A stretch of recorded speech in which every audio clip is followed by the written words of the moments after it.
How did you get involved with the Home Brewed show?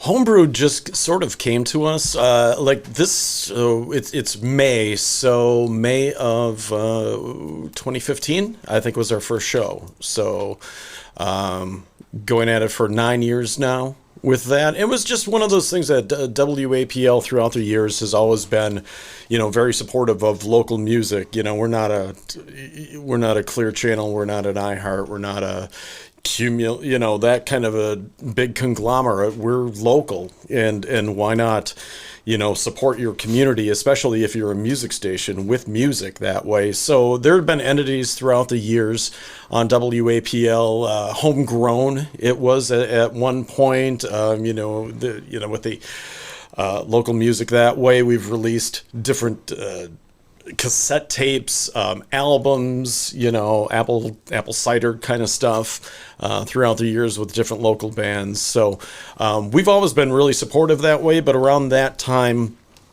I just had the idea. I think it was an Oktoberfest, and I had just seen the Lately at Oktoberfest, and you're kind of catting around the different stages, seeing some of the local bands, and you're like, these guys are really, really good. Why are you, do you have an outlet for this music? Other people should be hearing this like I'm hearing it. We've got a radio station. We've got 100,000 watts. I've got time. Let's try to, revive, homegrown at the time, but I think there was something weird that way. So we're like Home Brewed. That makes a lot of sense to us. And then, and my partner at the time, Len Nelson, was on, and he was a tremendous resource and host for the show for a number of years, which, and his ties and tethers into the music community, being a musician himself and being in that scene for so long, just really helped, propel the show and give it some, gravitas, I guess, in there. But Home Brewed's been 9 years now, going on a decade, which is really weird to think about. You're doing so much behind the scenes stuff, prepping for Home Brewed every week. Yeah, absolutely. It's you're communicating with the bands. You're trying to get the music. You try to get you get it in the system and you schedule it and you make sure there's multiple steps to getting a show off there. Plus, you're trying to kind of check. You're kind of trying to check out the music scene, because we want people to go out there and see these bands, so you're checking Facebook posts and all kinds of different posts online as you're subscribed to this Twitter account or this Facebook account or this Instagram, and you're seeing who's playing where, and you've got multiple music venues, and thank you to the music venues that are out there that are consistently playing live music and local music, whether it's covers, whether it's original stuff. Live music's live music, and that's as you well know. Yeah. Look, the show is always well put together, and this isn't something where you can look at the charts and know what you're going to play. How do you curate and assemble one of these programs? I think it does start mostly with what I have new.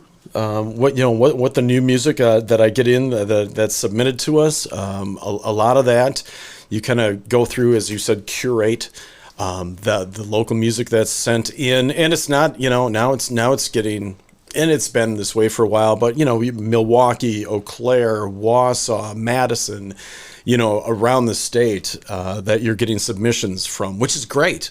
People are tuning into that. People are listening to the podcast, and that's fantastic. This last year, I don't know what it was, but I think between January and now, I've had upwards of probably 6, like 60 some different,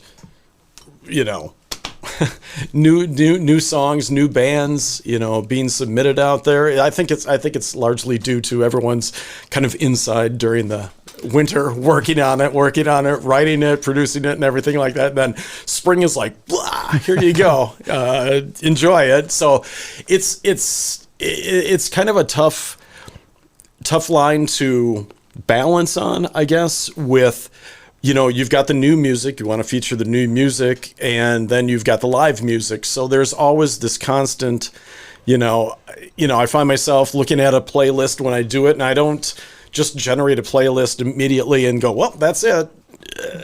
It goes through a lot of iterations, like what song goes here, what song goes here. I want to kind of talk into this one, and this one has, you're just constantly playing with it until you get it set. But you're constantly playing with that. Do I do more live stuff this week? Because there's a lot of great live bands out there playing, or I've got a ton of new music. So do I do sort of a more new music balanced show? It's always that weird back and forth.